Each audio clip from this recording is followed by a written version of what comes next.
Fue vicerrector económico de la universidad. Sí. Bueno, y entonces queremos hablar con él el tema de la reforma a la educación superior, una de las grandes reformas del presidente Petro. Recuerde que tenía tres principales el año anterior, ahí vienen como otras dos o tres y una de esas es la reforma a la educación, a la Ley 30, y queremos saber con él cuál es el actual estado de esa reforma, cómo está. Sí, el 2024 va a ser un año muy importante para Colombia en materia de educación superior porque en este momento transita, ya en segundo debate en la Cámara de Representantes, el proyecto de ley estatutaria que eleva la educación superior en Colombia como un derecho. Eso es importantísimo pues, porque durante la expedición de la Ley 30 en Colombia en los últimos años, la educación se ha considerado como un servicio. Y esta vez el gobierno nacional, una de sus promesas importantes es elevar la educación en general como derecho. Y eso es interesante porque obviamente uno de los problemas que ha tenido nuestro país a través de los años es precisamente el tema del acceso a la educación en todos los niveles. Entonces el tema de cobertura, el tema de permanencia, el tema del acceso y el tema de la graduación son asuntos que son importantísimos dentro de lo que es la política social de este país. Y el segundo aspecto importante es que aprobada la ley estatutaria que se tiene contemplado que en este primer semestre logre salir, entra el debate sobre la nueva ley de educación superior. Es decir, es la reforma a lo que se conoce en el país como la reforma a la Ley 30. Que ya no va a ser una simple reforma a la Ley 30, sino una nueva ley de educación superior, lo cual también se vuelve trascendental porque genera nuevas condiciones en asuntos importantes como la financiación, la gobernabilidad. La reforma es básicamente sobre financiación y no más sobre el modelo educativo del país, porque estaba pensando yo de pronto que se venía una reforma en el modelo educativo tanto en primaria, secundaria, en pregrados. Nacho, recuerde que acá yo se lo digo, que todos los temas terminan siendo muy económicos todos. Sí. O sea, todas las reformas terminan siendo muy económicas. Y a propósito de eso, ¿cómo está hoy la financiación de las universidades públicas? Bueno, es importante, Nacho, y a los televidentes, es que esa nueva ley comprende asuntos que abarcan lo que tú mencionas, asuntos académicos, asuntos de aseguramiento de la calidad, temas de gobernabilidad en las instituciones de educación, por supuesto los temas de financiamiento.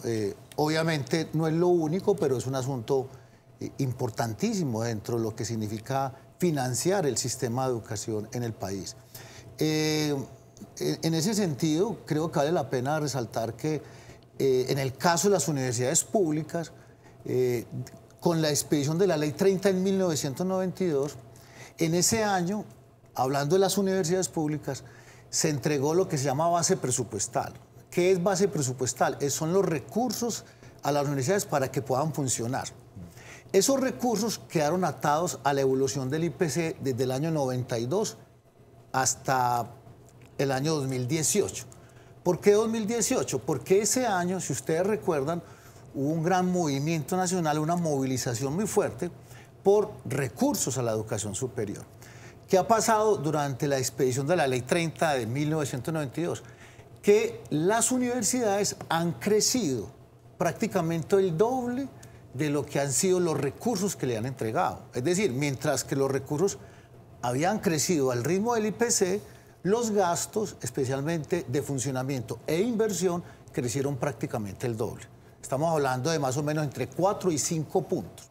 Entonces eso generó lo que se denomina un desfinanciamiento. O sea, las universidades les tocó asumir esa responsabilidad adicional que la ley, que los aportes de ley no se habían podido cumplir.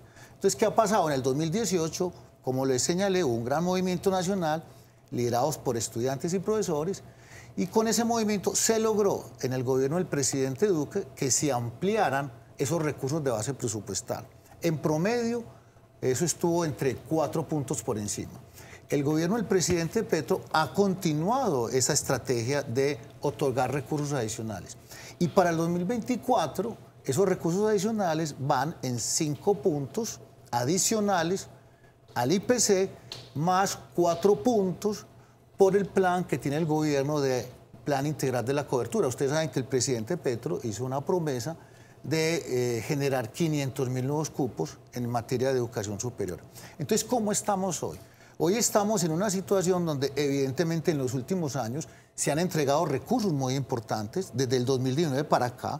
Sin embargo, como les acoté hace un minuto, el sistema universitario estatal viene con un desfinanciamiento que lo hemos calculado alrededor de los 18 billones de pesos, que en los últimos años se ha venido reduciendo, pero que todavía obviamente sigue siendo insuficiente, porque las universidades pues obviamente siguen creciendo en materia de cobertura, en materia de investigación, en plantas profesorales y en inversión. Ustedes saben que, por ejemplo, en el caso de la Universidad de Antioquia, podría decirse que la Universidad de Antioquia ha hecho una inversión muy importante en los territorios, tiene sedes y seccionales en 14 municipios de Antioquia, tiene alrededor de 7.000 estudiantes, y eso es una inversión que la universidad la ha venido asumiendo con sus recursos, en atención a lo que les mencioné un momento, de que todavía no se cierra esa brecha de desfinanciamiento entre los aportes de ley y lo que las universidades necesitan para operar.